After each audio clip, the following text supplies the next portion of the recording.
If you're thinking about studying in Canada with plans to work after graduation, there's something you need to know. There have been some recent discussions about potential changes to the Post-Graduation Work Permit Program, or PGWP, which could impact your eligibility to work after graduation. In this video, we're going to break down what's being discussed and how it might affect your future plans. So whether you're just starting to think about studying in Canada or are in the planning stages, or let's say you're already here, this info could be super helpful.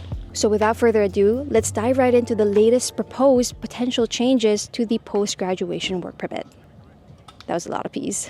Before we dive in, let's do a quick refresher on the PGWP. In a nutshell, the post-graduation work permit is an open work permit that lets international students work in Canada after they graduate.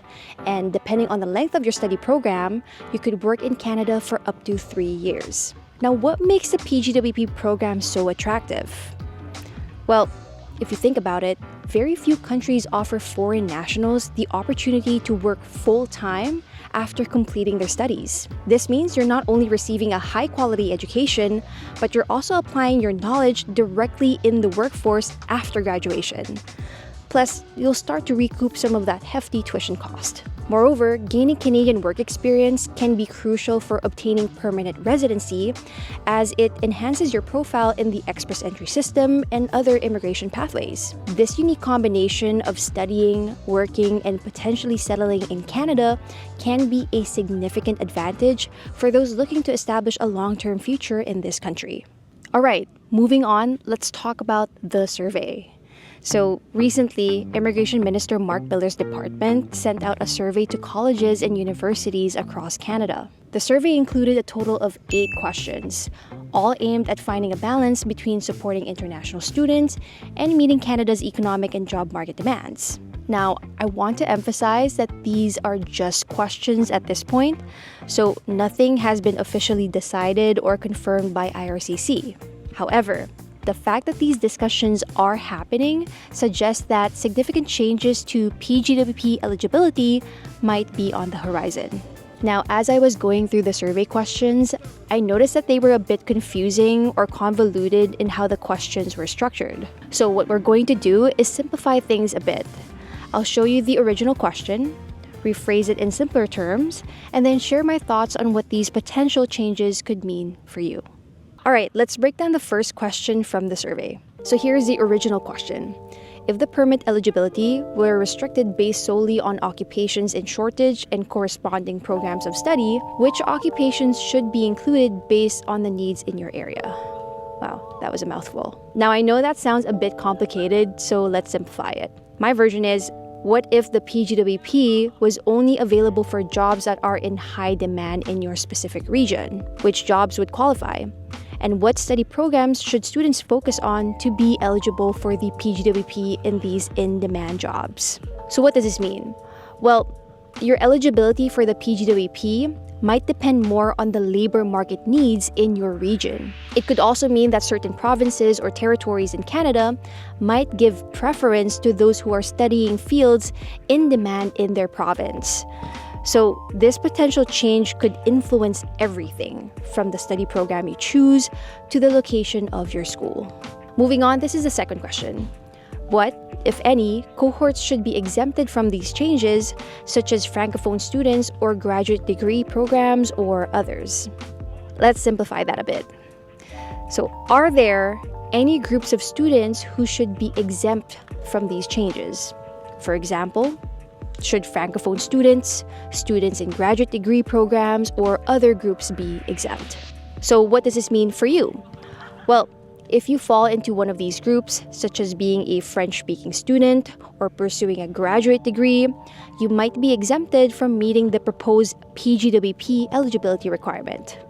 All right, let's take a look at the next question. Should international students be required to demonstrate proof of a job offer aligned with the occupational shortage list in order to hold a post-graduation work permit beyond 1 year? All right, so this question hints at a possible new requirement, which is that you might need to show proof of a job offer or proof you're working for an employer to continue holding your PGWP beyond the first year. And it won't be about just getting any job. It'll need to be a job that's specifically in demand according to the occupational shortage list. This could make things quite challenging. I mean, finding a job is already tough.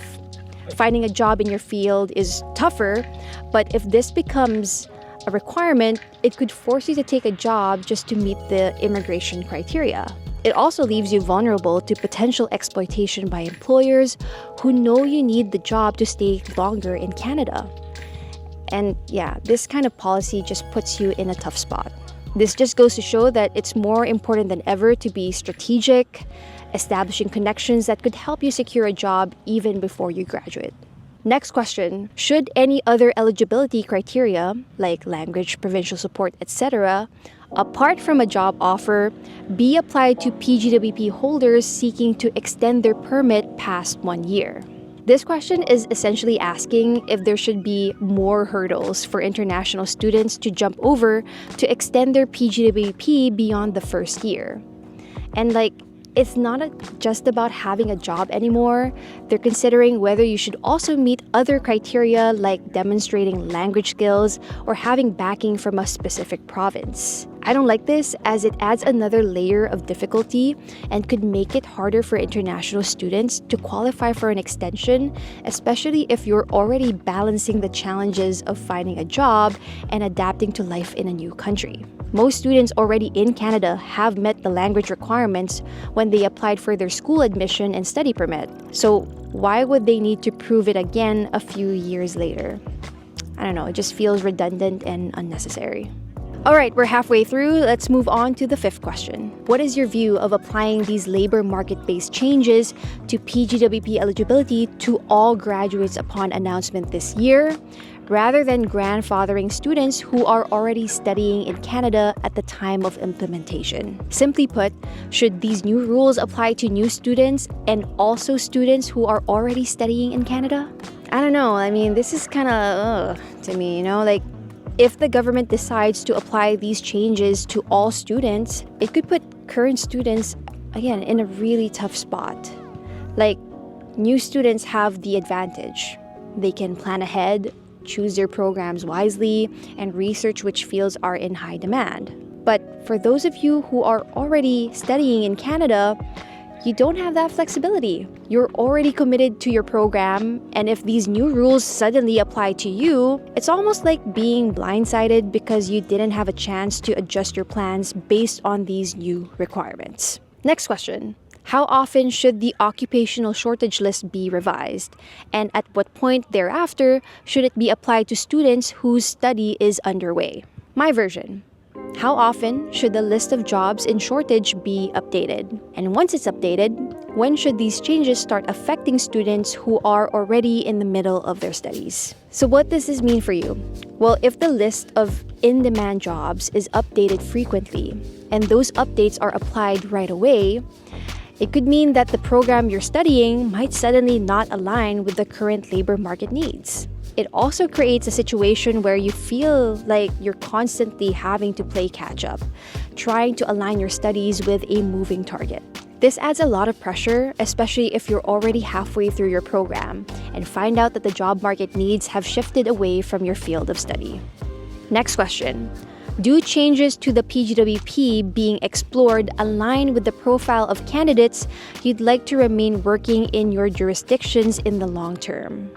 It's basically asking if these changes will make it easier to keep the right kind of talent, those with the skills and qualifications needed for the long term in each region. So what does this mean? Well, this shows that the provinces or territories have a bigger say in who gets to stay and work after graduation. So if you're looking to stay in Canada long term, it might be worth considering the regional labor needs. Keeping an eye on which skills and qualifications are in demand in different provinces could help you plan your studies and career path more strategically. Last but not least, is your provincial nominee program positioned to offer a viable pathway to permanent residence for international graduates with job offers in these key sectors? Put simply, does your provincial nominee program provide a strong path to permanent residence for international graduates who have job offers in important sectors? If the proposed changes make it easier for graduates in certain sectors to gain permanent residence through PNPs, it might be worth looking into the PNP program criteria of the province you're interested in and considering how your field of study and potential job prospects align with their key sectors. As we wrap up this video, I want to leave you with 3 questions to think about. And of course, feel free to share your thoughts in the comment section below because we'd love to hear from you. First, do you think these proposed changes will improve the PGWP program? Why or why not? Second, out of all the proposed changes, which one do you think is unnecessary and why? Finally, how do you feel about these proposed changes impacting your own plans? Anyway, I hope you found everything discussed here today insightful in helping you plan your next move. Please give this video a like and also hit the subscribe button below. Thanks for watching, take care and be kind, and as always, I'll see you in the next video. Cheers!